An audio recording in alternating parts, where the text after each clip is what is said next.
Okay, welcome back Ujjain. तो मैं ये कह रहा था कि बेटे हम लोगों ने ये थर्ड कंपोनेंट, आप सबको वॉइस तो आ रही होगी, आई होप सो, साउंड आ रहा है? Yes sir. Fine, great. हाँ, तो मैं ये कह रहा था बेटे कि ये थर्ड जो कंपोनेंट है, ग्रॉस डोमेस्टिक कैपिटल फॉर्मेशन या ग्रॉस इन्वेस्टमेंट या ग्रॉस कैपिटल फॉर्मेशन, मैंने बताया था कि इसके अंदर जितना भी इन्वेस्टमेंट के ऊपर खर्चा किया जाता है वो सारा खर्चा हम इसके अंदर इंक्लूड कर लेते हैं, राइट? तो अब इस खर्चे में चाहे वो प्राइवेट सेक्टर ने किया हो या गवर्नमेंट ने किया हो, सब तो इसके कंपोनेंट होते हैं। और क्या क्या कंपोनेंट होते हैं वो देखिए, नेक्स्ट पेज के ऊपर एक छोटा सा फ्लो चार्ट बना के शो करूंगा आप लोगों को। ये देखिए आपके सामने, तो हेडिंग डाल लेते हैं, शॉर्ट फॉर्म यूज कर लेता हूं, that is gross domestic capital formation.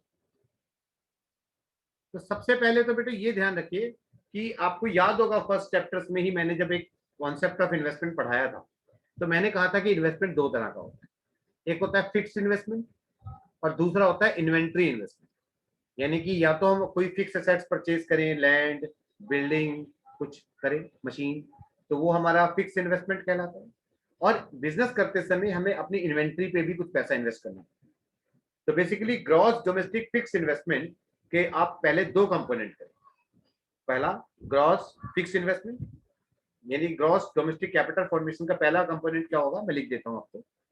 पहला कंपोनेंट क्या होगा बेटे, ध्यान देंगे,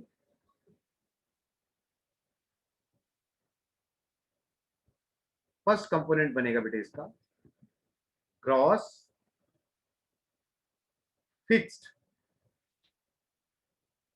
इन्वेस्टमेंट।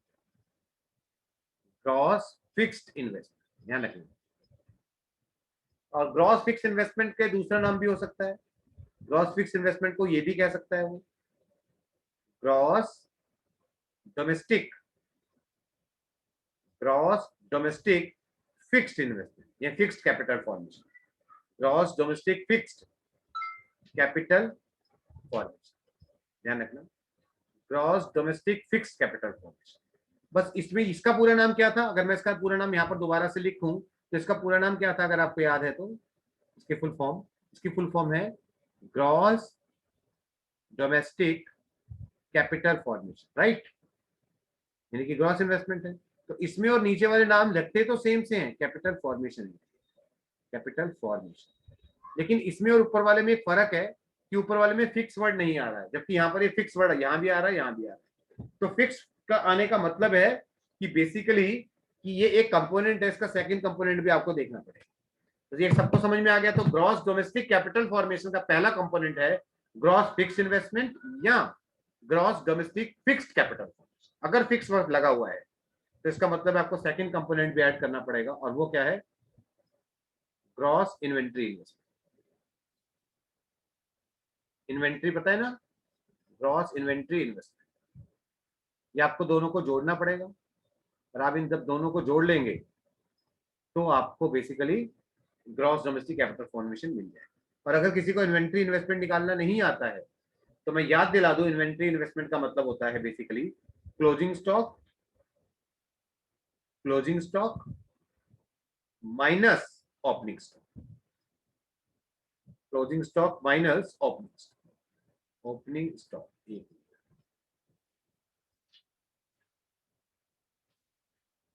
ओपनिंग स्टॉक आएगा यहाँ पर।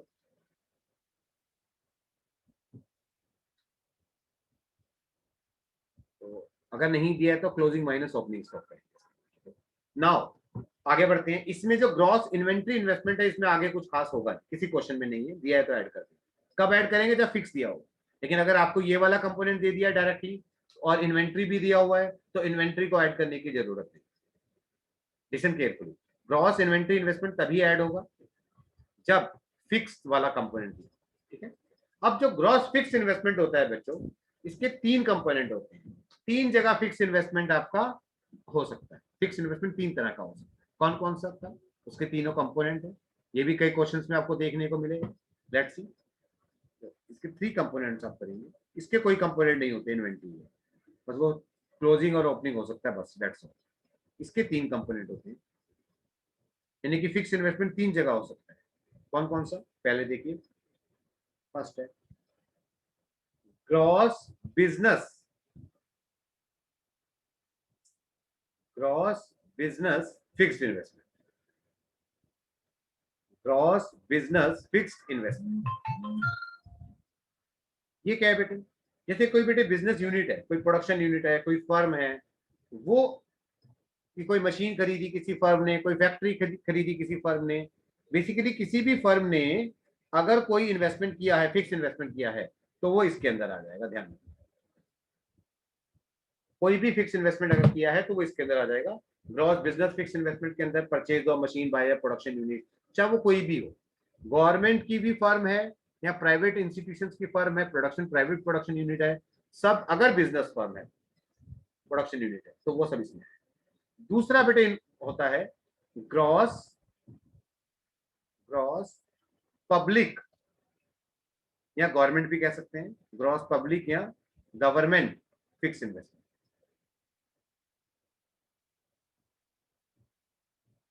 गवर्नमेंट ने अगर कोई बेसिकली इन्वेस्टमेंट किया है किसी गवर्नमेंट की फर्म ने, वो तो हम इसके अंदर ले लेंगे, लेकिन गवर्नमेंट उसके अलावा और भी तो कई तरह की इन्वेस्टमेंट करती है जो गवर्नमेंट की फर्म नहीं करती।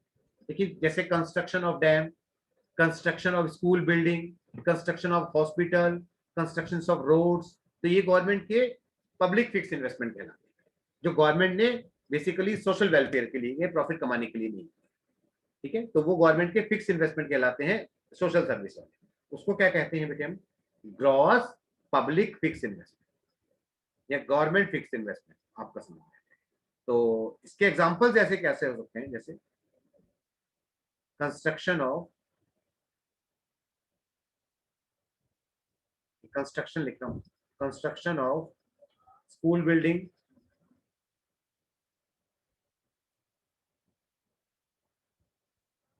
कॉमा, ब्रिजेस, डैम्स, एक्सेट्रा, ये सारा का सारा पब्लिक फिक्स इन्वेस्टमेंट कहलाता है, ग्रॉस। थर्ड क्या है बेटे? अब जैसे मैंने कहा था कि हाउस होल्ड सेक्टर है, जैसे हम लोग हैं ना हाउस होल्ड सेक्टर से, हम अपना इन्वेस्टमेंट ज्यादातर फाइनेंशियल इन्वेस्टमेंट करते हैं जो इंक्लूड नहीं हो, वो हम पहले बात करते हैं। तो हाउस होल्ड सेक्टर कौन सा फिक्स इन्वेस्टमेंट कर सकता है जो इंक्लूड होगा नेशनल इनकम? सिर्फ एक, सिर्फ एक, वो है अपने रहने के लिए construction of houses, residential construction के ऊपर जो पैसा खर्च करेगा हाउस होल्ड, वही हाउस होल्ड का रियल इन्वेस्टमेंट कहलाएगा। लेकिन अगर हाउस होल्ड ने कोई शेयर्स खरीद ली, वो आपको पता है वो तो आनी नहीं है।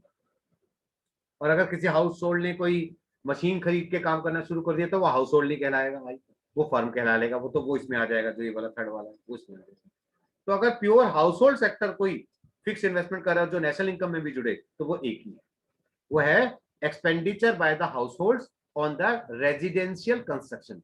अपने रहने के लिए जो हम मकान बनाते हैं उसके ऊपर जो पैसा खर्च करते हैं, वो रियल इन्वेस्टमेंट भी है और हाउस होल्ड सेक्टर्स भी कर रहा है, बिजनेस के लिए तो कर नहीं रहे, और रियल इन्वेस्टमेंट भी है।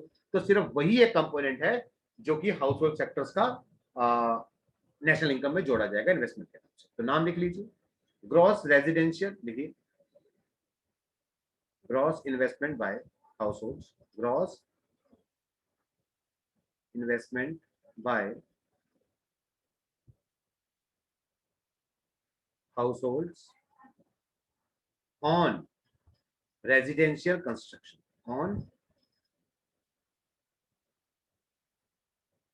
residential constructions। अपने रहने वाले जो मकान होते हैं उसको बनाने के ऊपर जो पैसा खर्च होता है उसे हम लोग gross investment by households on residential construction. तो ये आपके सामने जो कंपोनेंट मैंने बनाया, इसका आप खास ध्यान रखेंगे, यही सबसे मेन कंपोनेंट है थर्ड। इसमें और भी कोई लफड़े होंगे जो मैं अभी सिखाऊंगा अभी आपको बाद में, फिलहाल इतना आप लीजिए, स्क्रीनशॉट ले लीजिए, ठीक है, तो यही होगा आपने। तो मैं नेक्स्ट पेज पे फोर्थ कंपोनेंट पे मूव करूंगा, लेकिन इसके बारे में थोड़ी सी चीजें और भी बताऊंगा, मैं थोड़ा सा पहले बता देता हूँ, फिर फोर्थ कंपोनेंट पे मूव करता हूँ। चलिए आगे बढ़ते हैं, इसके बारे में थोड़ा सा और मैं बताना चाहूँ, ठीक है, वो क्या, चलिए देखते हैं। जैसा कि मैंने अभी बार बार नाम ले रहा हूँ, ग्रॉस फिक्स की बात मैं बार बार कर रहा हूँ, ठीक है, छोटा सा नोट डाल दीजिए, उसमें समझाता हूँ पहले। इससे पहले कि मैं फोर्थ कंपोनेंट पे मूव करूं, मैं आपको इस कंपोनेंट का एक जो हिडन एक केस है वो आपको समझा दूं, जो क्वेश्चंस में बहुत देखने को मिलेगा। वो क्या है बेटे? वो ये है, मैंने अभी भी आपको एक चीज पढ़ाई, क्या पढ़ाया मैंने? Gross domestic capital formation, right? Gross domestic capital formation, और इसके दो कंपोनेंट मैंने आपको बता दिया अभी अभी, ठीक है, वो समझ में आता है। लेकिन कई बार ना बेटे, कई बार ध्यान रखना, ये तो आपको मैंने बता दिया, कई बार आपको वो ये दे देगा, ध्यान रखना, आपको दे देगा नेट डोमेस्टिक कैपिटल फॉर्मेशन, ध्यान रखना जरूर, नेट डोमेस्टिक कैपिटल फॉर्मेशन ये दिया होगा उसने। तो अगर उसने नेट डोमेस्टिक कैपिटल फॉर्मेशन दिया होगा, ठीक है, तो अगर आप पहुंचना चाहिए तो आपको ग्रॉस, तो अगर ग्रॉस पे पहुंचना है तो आपको इसमें प्लस डेप्रिसिएशन करना पड़ेगा, ध्यान रख लो सभी बच्चे, ये एक फॉर्मूला से क्रिएट हो गया। ठीक है, वो ग्रॉस डोमेस्टिक के अंदर फिक्स इन्वेस्टमेंट और इन्वेंट्री आता है, वो इसमें भी आएगा, उसमें भी आएगा, लेकिन ग्रॉस डोमेस्टिक कैपिटल फॉर्मेशन आपको चाहिए होता है, और उसने नेट डोमेस्टिक दे दिया, नेट दे दिया, तो आपको डेप ऐड करना पड़ेगा इस थर्ड कंपोनेंट को कंप्लीट करने के लिए। और नेट डोमेस्टिक कैपिटल फॉर्मेशन का क्या इंपैक्ट होता है? इसका भी वही होता है बेटे, इसके भी वही कंपोनेंट होते हैं नेट डोमेस्टिक के। कौन कौन से? जैसे ग्रॉस फिक्स बोल रहा था, तो इसके कंपोनेंट क्या बन जाएंगे? इसके कंपोनेंट बन जाएंगे net fix capital formation, net fixed capital formation, component वही रहेंगे, बस सब जगह नेट लग जाएगा, नेट फिक्स कैपिटल फॉर्मेशन। इसमें तो इन्वेंट्री इन्वेस्टमेंट ही रहेगा, इसमें तो ग्रॉस और फिक्स का लफड़ा होता नहीं इस वाले, ठीक है। इन्वेंट्री में इन्वेंट्री इन्वेस्टमेंट वो चेंज इन स्टॉक से निकलेगा, वो तो समझ में आ जाएगा आप लोगों को। और फिर नेट फिक्स इन्वेस्टमेंट के भी तीन कंपोनेंट होंगे, उसमें जैसे मैं सब जगह ग्रॉस लगा रहा था ना, सब जगह नेट लगा होगा, इसका मतलब ये होता है। जैसे net business investment, net business fix investment, इतना सारा डीप में नहीं जाते हैं, लेकिन मैं आपको बता रहा हूं कि इसका मतलब क्या होता है। और ये भी जैसे ग्रॉस पब्लिक इन्वेस्टमेंट बोल रहा था, तो ये भी क्या होगा? Net public investment, net public investment. ये भी क्या होगा? Net investment by house hold on residential construction, net investment by house hold. तो समझ में आएगा, मैं पूरा लिख नहीं रहा था, समझाने के लिए दे रहा था पॉइंट कि भैया अगर आपको नेट दे दिया है, अगर आपको यहाँ पर नेट दे दिया है, ध्यान रखना देगा, बहुत सारे क्वेश्चन में देगा, एक्सपेंडिचर मेथड्स के 50% क्वेश्चन में नेट ही दे रखा हूँ, तो आपको उसमें डेप ऐड करना पड़ेगा। ये बात सबको समझ में आ गई? और नेट डोमेस्टिक का मतलब क्या होता है वो मैंने आपको समझा, तो इसका भी स्क्रीनशॉट आप ले लीजिए, काम आएगा, बहुत इंपॉर्टेंट। ओके, चलिए आगे बढ़ते हैं हम लोग, आगे बढ़ रहे हैं बेटे, स्क्रीनशॉट ले लिया होगा आप लोगों ने, आई होप सो। ग्रेट, ठीक है। अब मैं थर्ड फोर्थ कंपोनेंट पे आता हूँ। तीन कंपोनेंट हम डिस्कस कर चुके हैं। पहला प्राइवेट फाइनल कंजम्पशन एक्सपेंडिचर, दूसरा गवर्नमेंट फाइनल कंजम्पशन एक्सपेंडिचर, तीसरा ग्रॉस इन्वेस्टमेंट। और ग्रॉस इन्वेस्टमेंट को बहुत अच्छे से मैंने आपको समझा दिया, ये सबसे मेन था। द नेक्स्ट कंपोनेंट इज, आप देख सकते हैं मैंने लिखवाया था नाम से, नेट एक्सपोर्ट। नेक्स्ट कंपोनेंट क्या है बेटे आपका? Net export. उसमें कुछ है नहीं, नेट एक्सपोर्ट तो मतलब बहुत इजी है, उसमें तो कुछ है ही नहीं, मैं लिख देता हूँ।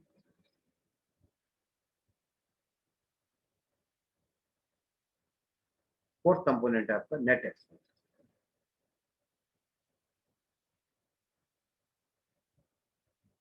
नेट एक्सपोर्ट का मीनिंग क्या होता है अगर लैंग्वेज में लिखना चाहिए तो? It is the difference between, it is the difference between, it is the difference between export and import of a country during an accounting year. Exports and imports, export and imports of a country.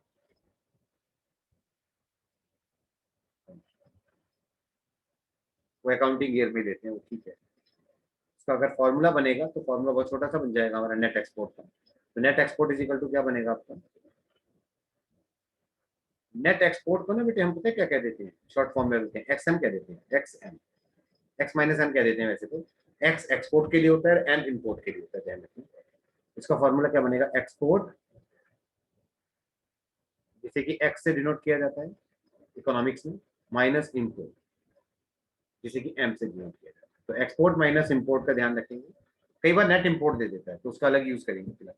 Net import का मतलब उल्टा होता है, import minus export. कई बार दे देगा। Net export की जगह net import भी दे सकता है, तो मैं बता दूंगा क्या करना है उसमें। फिलहाल नेट एक्सपोर्ट फोर्थ कंपोनेंट था, और उसका बेसिकली मतलब होता है export minus import.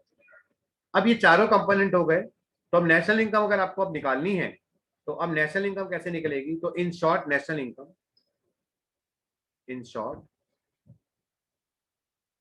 National income by expenditure, national income by expenditure method. Expenditure method से नेशनल इनकम कैसे निकले? तो आपको बेटे चारों कंपोनेंट को सबसे पहले ऐड करना होगा। जो चारों कंपोनेंट से कौन कौन से थे? फर्स्ट क्या था बेटे? Private final consumption expenditure. Most of the questions में इसकी वैल्यूज गिवन होगी। The second one is government final consumption expenditure, that is also given in most of the questions. Next, gross domestic capital formation, gross domestic capital formation ये generally नहीं दिया होता है, तो इसके कंपोनेंट निकालेंगे। दिया है तो ठीक है। And the last one is net export, that means X minus N.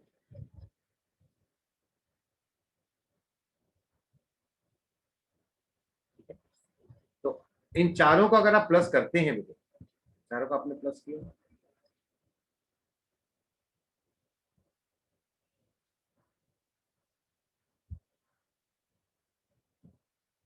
चारों को प्लस करने से आपके पास जो कंपोनेंट आएगा वो इस मेथड का बेस होगा। और इस मेथड का बेस क्या बताया था मैंने आप सबको? G D P at M. ये आपका जीडीपी एट एमपी आता है, ठीक है। जीडीपी एट एमपी आते ही आपको दो तीन काम करने हैं जो आपको पता ही होगा। सबसे पहले आप इसमें से डेप्रिसिएशन माइनस कर दीजिए, फिर आप इसमें से माइनस एनआईटी कर दीजिए। आप ये दो काम करेंगे तो आप एनडीपी एफसी पे पहुंच जाएंगे, क्योंकि पहले हम डोमेस्टिक इनकम पे पहुंच जाते हैं तो ज्यादा बेहतर रहता है। उसके बाद इसमें प्लस करेंगे आप एनएफआई, और एनएफआई प्लस करने के बाद आप कहाँ पहुंचेंगे? NNP at F. NNP at F आपको पता है क्या होता है? वो नेशनल इनकम होती है, ये आप सभी लोग जानते हैं अच्छे से। ये आपका नेशनल इनकम का एक तरीका बन गया, यानी कि ये आप पहले पहुंचे डोमेस्टिक इनकम पे,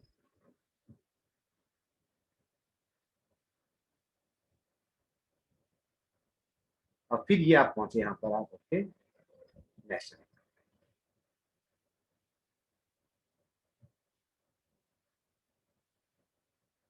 ठीक है। हाँ, एक चीज यहाँ पर नोट रख लीजिए। ये तो ठीक है, समझ में आ गया होगा आप लोगों को ये सारी चीजें, लेकिन एक चीज सपोज नोट डाल दीजिए, सपोज नोट रख लीजिए। जैसे मैं अभी बोल रहा था कि यहाँ पर आपको नेट एक्सपोर्ट की जगह नेट इंपोर्ट दे देगा, तो अगर यहाँ पर नेट इंपोर्ट दे दिए इस वाले में, तो आपको क्या करना है? आपको माइनस करना है। If net import is given then it will be subtracted, वो सब्ट्रैक्ट करेंगे, वो मैं बात यहाँ लिख देता हूँ, ठीक है। अगर नेट इंपोर्ट दिया होगा तो आप उसको सब्ट्रैक्ट करेंगे। If net import is given, if net कई बार दिया होगा, if net import is given then it will be, then it will be subtracted, then it will be subtracted। तो आप उसको सब्ट्रैक्ट, इसका स्क्रीनशॉट ले लीजिए please.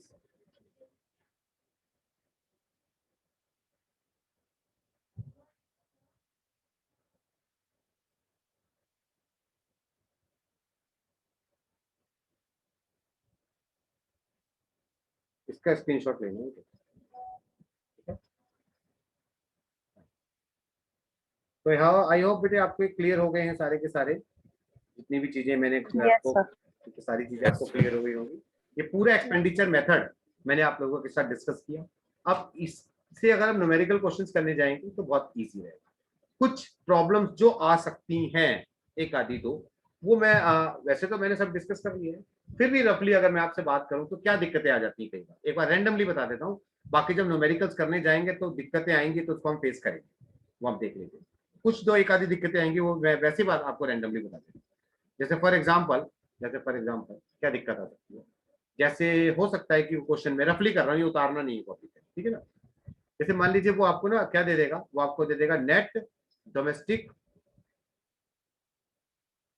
Capital formation, net domestic capital formation. अगर उसने नेट डोमेस्टिक कैपिटल फॉर्मेशन दे दिया, ठीक है, तो नेट डोमेस्टिक कैपिटल फॉर्मेशन दे दिया तो आपको पता है कि आपको डेप्रीशिएशन ऐड करना है, राइट? तो आपको उसने डेप्रीशिएशन नहीं दिया, एंड साथ में depreciation is not given, is not given. तो जनरली बच्चा क्या करता है कि डेप्रीशिएशन को जीरो एज्यूम कर लेता है, लेकिन आप ऐसा मत करना। अभी अभी मैंने आपको क्या सिखाया, क्या आपको जीडीपी एंड एनपी बनाना है तो आप क्या करते हैं, आप करते हैं, आप जनरली क्या करते हैं, आप करते हैं private final consumption expenditure plus government final consumption expenditure plus gross domestic capital formation plus net export, XM net export होता है, ये जो होते हैं। लेकिन जैसे मैंने थर्ड कंपोनेंट के बारे में आपको पहले से ही सचेत किया था कि ध्यान रखना यहाँ पर नेट भी दे सकता है, तो उसने नेट दे दिया। तो नेट के केस में मैंने कहा था भाई डेप्रीसिएशन ऐड करना है, और डेप्रीसिएशन उसने क्वेश्चन में दिया नहीं है। इसका मतलब ये नहीं है कि डेप नहीं है, डेप नहीं होता तो नेट पे कैसे आ रखा है, डेप उसने माइनस कर दिया है, हमें प्लस करना था और उसने दिया नहीं चालाकी से। तो हम क्या करेंगे, हम क्या करेंगे, ये जो बेस होता है ना बेटे हमारा, ये बेस हम डायरेक्टली एनडीपी एंड एमपी लेके चलेंगे, यानी कि उसने जो डेप्रीसिएशन था वो ऑलरेडी माइनस कर दिया, जो बाद में माइनस से प्लस कर नेशनल इनकम निकालते समय। तो हमारा बेस जो होगा चेंज हो जाएगा, एनडीपी एट एमपी हो जाएगा। और क्वेश्चन पढ़ते समय देख लेना कि हमें एनडीपी यानी कि नेट डोमेस्टिक कैपिटल फॉर्मेशन के साथ डेप दिया है या नहीं दिया। अगर दिया है तो जीडीपी एट एमपी पे चले जाएंगे, डेप जोड़ देंगे, कोई दिक्कत नहीं, आराम से नींद सो। लेकिन अब डेप नहीं दिया, ऊपर से नेट डोमेस्टिक कैपिटल फॉर्मेशन दे रखा है, तो ग्रॉस में कैसे जाएंगे, तो ग्रॉस में जाओ ही मत ना यार, तो सीधा नेट में जाना, ध्यान रखना इस चीज। ये बात सबको समझ में आ गई, ये आपको सबको समझ में आ गई होगी। एक चीज ये ध्यान रखना बड़े लफड़े वाली चीजें हैं। एक और क्वेश्चन मैं आपके साथ डिस्कस करना चाहता हूँ, मुझे आप 1 मिनट दीजिए। उसमें क्या होता है कि ना आपको, जैसे मैं एक क्वेश्चन रैंडमली बनाता हूँ, कई क्वेश्चन होंगे, उसमें ना आपको डेप नहीं दिया होगा। मान लीजिए इनकम मेथड का क्वेश्चन होगा, इनकम मेथड का क्वेश्चन होगा, इनकम मेथड या किसी और मेथड का क्वेश्चन होगा, और डेप्रीशिएशन दिया नहीं होगा। क्या दिया होगा, कुछ ये दिया होगा। तो एक ये चाहे तो आप नोट भी कर सकते हैं, लेकिन पहले मैं लिख लूं, बाद में नोट करना, ठीक है? एक छोटा सा नोट है, नोट ऑन डेप्रीशिएशन। एक तो ये मैंने केस बता ही दिया आप लोगों को, ये तो चलो आप देख के पहचान जाएंगे। कई बार ना बेटे डेप्रीशिएशन हिडन में दे देता है। एक डेप्रीशिएशन का हिडन केस तो हमने वो कैलकुलेशन वाला डिस्कस किया था फर्स्ट मेथड में, जिसमें वो value of fixed assets divided by expected life span वाला केस था, वो तो हमने देख ही दिया था। कई बार कुछ इस तरह का एक न्यूमेरिकल्स देगा, अदर थिंग्स दिए रखी होंगी, जैसे आप नेशनल इनकम दे रखी है, ठीक है? मैं क्वेश्चन क्रिएट कर देता हूँ, रैंडमली कर दूंगा मैं। जैसे लेट एज्यूम मान लेते हैं, मान के चलिए, एक मिनट फिर से एंगल, ये सबसे खतरनाक केस है बेटे जो मैं बताने जा रहा हूँ जी। मान लेते हैं जैसे आपको दे रखा है एक कंपोनेंट, क्वेश्चन नहीं बना रहा, सिर्फ इसको समझाने की कोशिश कर रहा हूँ। एक कंपोनेंट दे रखा है आपको, ग्रॉस डोमेस्टिक कैपिटल फॉर्मेशन, ठीक है? वो दे रखा है आपकी, उसकी वैल्यू मान लीजिए सारी की सारी सीआर में है, करोड़ में है, इन सीआर। वो दे रखा है आपको 500, ठीक है? पॉइंट नंबर 2, ये दे रखा है आपको net domestic fixed capital formation, ठीक है? और net domestic fix capital formation आपको दे दिया, नेट में दे दिया आपको 300। Third, change in stock inventory investment कह सकते हैं आप इसको, change in stock, change in stock inventory investment इसका पार्ट होता है, ध्यान रखिए। ये आपको दे रखा है आपको 150, ठीक है? ये आपको पूरा कंपोनेंट दे रहा है और कहता है कि डेप्रीशिएशन निकाल। वो कहेगा नहीं डेप, वो कहेगा कुछ और, लेकिन आपको डेप चाहिए होता है। इस तरह के कंपोनेंट आपको गिवन होते हैं, कुछ घुमा भी सकता है लेकिन कुछ इस तरह का दिया। और इसमें डेप्रीशिएशन कैसे निकलेगा जरा देखिए, इसमें डेप्रीशिएशन कैसे निकलेगा। आपको पता है जो ग्रॉस डोमेस्टिक कैपिटल फॉर्मेशन होता है, मोटे मोटे तौर पर ग्रॉस डोमेस्टिक कैपिटल फॉर्मेशन जो होता है वो किसका सम टोटल होता है, नेट डोमेस्टिक कैपिटल फॉर्मेशन, ये सबको पता है। प्लस में क्या आता है, change in stock inventory investment, एक ही बात है, ये इन्वेंट्री ही होता है चेंज, ठीक है? Plus inventory investment, inventory investment का दूसरा नाम चेंज इन स्टॉक भी है, और इसको पूरा करना है तो प्लस में आपका ये net domestic fix capital formation है। फिक्स कैपिटल फॉर्मेशन, चलो मैं 1 मिनट हो गया, वेट ए मिनट, मैं इसको ऐसे ही रहने देता हूँ, दोबारा से बताता हूँ। जो चीज में वो ब्रेक करना था वो मैंने यही ब्रेक कर दिया, नीचे करना, कोई बात नहीं। जैसे मैंने जो बताया आप लोगों को पीछे जो फॉर्मूला सिखाया वो मैंने ये सिखाया। ग्रॉस डोमेस्टिक कैपिटल फॉर्मेशन के में क्या होगा, net domestic capital formation plus invent plus आपका डेप्रिसिएशन, ये सिखाया मोटा मोटा। पीछे देख सकते हैं आप, मैंने ये लिखवाया आपको कि नेट डोमेस्टिक कैपिटल फॉर्मेशन अगर आपको दिया तब डेप करेंगे, ठीक है। अब आप क्या करेंगे, जैसे ग्रॉस डोमेस्टिक कैपिटल फॉर्मेशन आपको कितना दिया है, 500, आपने 500 लिखा, equal to net domestic capital formation नहीं दिया है, net domestic fix capital formation दिया है, तो इसको आप ब्रेक कर लीजिए। इसको आप भी देखेंगे पीछे वाले चार्ट पे, मैंने इसके भी दो हिस्से किए थे जब दिखाया था, कौन कौन से, net domestic fix capital formation plus inventory, नीचे मैं ब्रेक कर रहा हूं, प्लस इन्वेंट्री इन्वेस्टमेंट, मैंने एक रफली जो आपको सिखाया था ना नोट, प्लस डेप्रिसिएशन, ठीक है। फिर 500 equals to net domestic capital formation कितना दे दिया, 300, इन्वेंट्री इन्वेस्टमेंट कितनी दे दी, 150 प्लस डेप्रिसिएशन। तो आपका इन दोनों का प्लस करेंगे तो 450 आएगा, 450 इधर जाके माइनस हो जाएगा, तो डेप्रिसिएशन कितना आ जाएगा बेटे आपका, 50 CR। ध्यान रखना बेटे, अगर ये तीन कंपोनेंट इस तरीके से कुछ भी दिए हैं, हो सकता है यहाँ पर नेट दे दे, यहाँ ग्रॉस कर दे, कुछ भी आपको इस तरह का दिया है, तो आप डेप्रिसिएशन कैलकुलेट कर सकते हैं, ध्यान रख लेना। ये अलग से क्वेश्चन नहीं आएगा, एक बड़ा सा क्वेश्चन दिया होगा उसमें ये तीन कंपोनेंट घूम रहे होंगे, तो डेप्रिसिएशन गायब होगा, तो आपको डेप्रिसिएशन का इस तरह का क्वेश्चन इस तरीके से आप निकाल सकते हैं। ये सबसे परेशान करने वाली चीज होती है, बच्चों को पता नहीं चलता डेप्रिसिएशन कहाँ दिए, आप इसका खास ध्यान रखें, स्क्रीनशॉट ले लीजिए। तो आज बेटे हम लोगों ने जितना सीखा, ये पूरा ये मेथड था, आप लोगों की जो रेस्पेक्टिव क्लासेस होंगी उसकी क्लासेस के अंदर हम इनके न्यूमेरिकल्स भी अब अगली स्टार्ट करेंगे। नेक्स्ट जो हमारी क्लासेस होंगी उसमें न्यूमेरिकल्स करेंगे, राइट, ठीक है।